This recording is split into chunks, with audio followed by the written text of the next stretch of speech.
هل يا ترى المشي بيخسس ولا لا؟ وايه هي اصلا مميزات المشي؟ هقول لك على كل حاجه عايز تعرفها عن المشي ومميزاته، واخر ميزه هتبهرك لانك عمرك ما ركزت فيها بس هي بجد ميزه مبهره. خلينا نخش في الموضوع على طول. هل المشي بيخسس؟ الاجابه طبعا بيخسس. بس هم ازاي اتاكدوا ان فعلا المشي بيخسس؟ هم جابوا مجموعتين من الناس، المجموعتين دول مجموعه عامله دايت والمجموعه الثانيه عامله دايت، بس في مجموعه بتتمشى كل يوم ومجموعه مش بتتمشى كل يوم. لقوا ان الاثنين خسوا، لان الاكل هو رقم واحد في الموضوع. كده كده لازم نبقى عارفين ان احنا لازم نبقى في عجز من السعرات لو احنا فعلا عايزين نخس. المهم يا سيدي، بعد سنه جابوا المجموعه دي وجابوا المجموعه دي، والمجموعه اللي كانت عامله دايت وبتتمشى خسوا، بس دول خسوا دهون اكتر في المناطق العنيده اللي زي البطن والاجناب، وكمان قدروا ان هم يقللوا من مقاومه الانسولين. فالاجابه بمنتهى الصراحه المشي هيخسسك. بس خلينا بقى نتكلم عن موضوع اعمق من كده بكتير.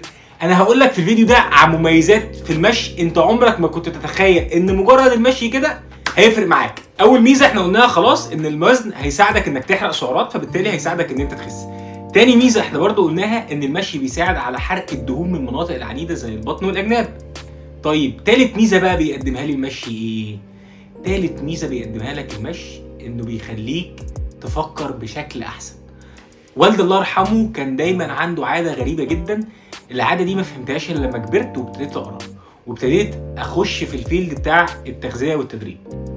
كان دايما ينزل يروح النادي، ما يحطش سماعات في ودنه، يقعد يمشي حوالين التراك بال10 لفات، وبعدين يقول لي عارف انا كان عندي مشكله واتحلت، عارف انا كان مودي وحش بقى احسن. المشي من الحاجات اللي بتولد افكار في دماغك بشكل انت عمرك ما هتتخيله. عمرك ما هتتخيل انت ازاي بتجيب افكار. عارف الافكار اللي لك دي خارج الصندوق؟ عارف الافكار اللي بتحس ان انت مبدع؟ عمرك ما هتلاقي حاجه تطلع لك الافكار دي زي ان انت تتمشى من غير سماعات في ودنك ومن غير ما اي حد يشتتك.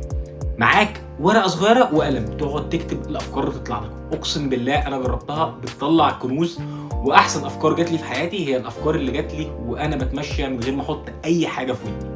رابع ميزه في المشي ان المشي بيخليك تهدى. يعني بالرغم ان المشي هو حاجه حركه، الا ان المشي بيدخلك في حته المديتيشن، بيخليك حته ان انت هادي مرتاح بالك رايق.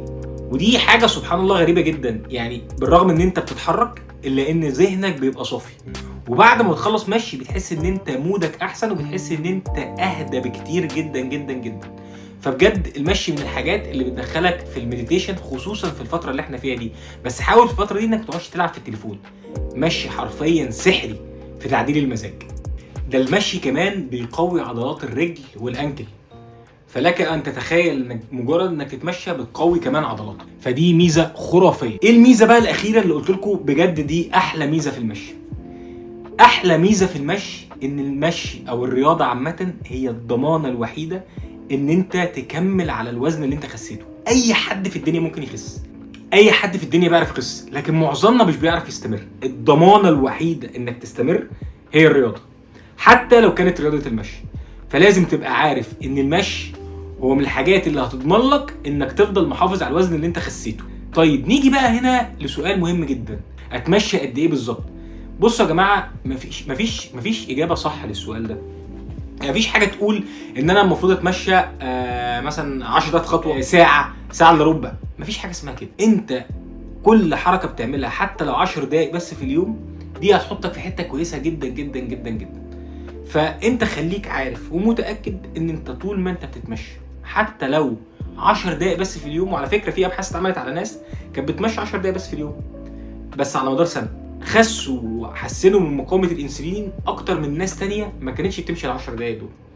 فلازم نبقى فاهمين ان مش هنعمل الحاجه باعلى صوره ليها ما نعملهاش، لا اعملها باقل حاجه. حتى لو 10 دقايق في 10 دقايق لمده شهرين 3، بعد كده مثلا خليها ربع ساعه، خليها تلت ساعه، خليها نص ساعه، خليها ساعه. فالمشي من الطف واجمل الاشياء اللي ممكن تعملها. في اصل خلي بالك المشي ده فيه ميزه انت عمرك ما تتخيلها.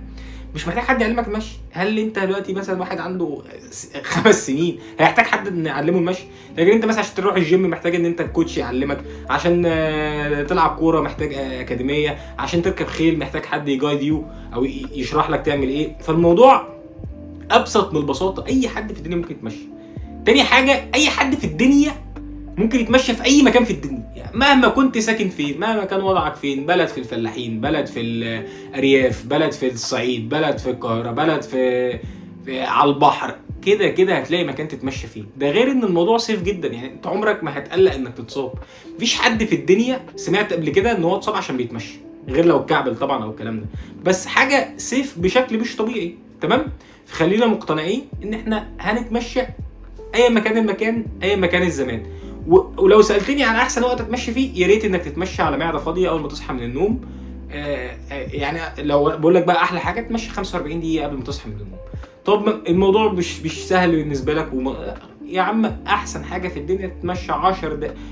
لو مش ظابطه بالنسبه لك، اتمشى 10 دقايق بس بعد كل وجبه. يعني بعد الفطار قوم اتمشى 10 دقايق، بعد الغداء قوم اتمشى 10 دقايق، بعد العشاء قوم اتمشى 10 دقايق. عايز اقول لك ان ده بيفرق معاك جدا جدا في حركه الامعاء، وبيفرق معاك جدا في ارتجاع المريء، لدرجه ان الدكاتره بيقول لك من احسن حاجات لارتجاع المريء انك تتمشى. فبجد المشي من اجمل الحاجات اللي ممكن تعملها. وكمان انت ممكن تصعد في المشي، يعني تخيل كام حاجه ممكن تعلي الليفل بتاعك في المشي. انت ممكن تزود عدد الوقت او الدقائق انك تمشي فيه، ممكن تسرع حركتك في المشي فبالتالي بتعلي الانتنسيتي او شده التمرين. ممكن تتمشى على رمله فبالتالي الموضوع يبقى اصعب. ممكن تتمشى على مطلع فالموضوع يبقى اصعب واصعب. فالموضوع سهل ببلاش، ما فيهوش اي ريسك، بيعمل سحر. يعني انت لو داومت على المشي لمده سنه انت حياتك هتتغير. شكرا ان انتوا اتفرجتوا لحد هنا، ويا ريت تعملوا سبسكرايب لان ده هيفرق جدا جدا جدا، ويا ريت تكتبوا لي في الكومنتات عايزين اتكلم ايه في الفيديو الجاي. شكرا ليكم، سلام.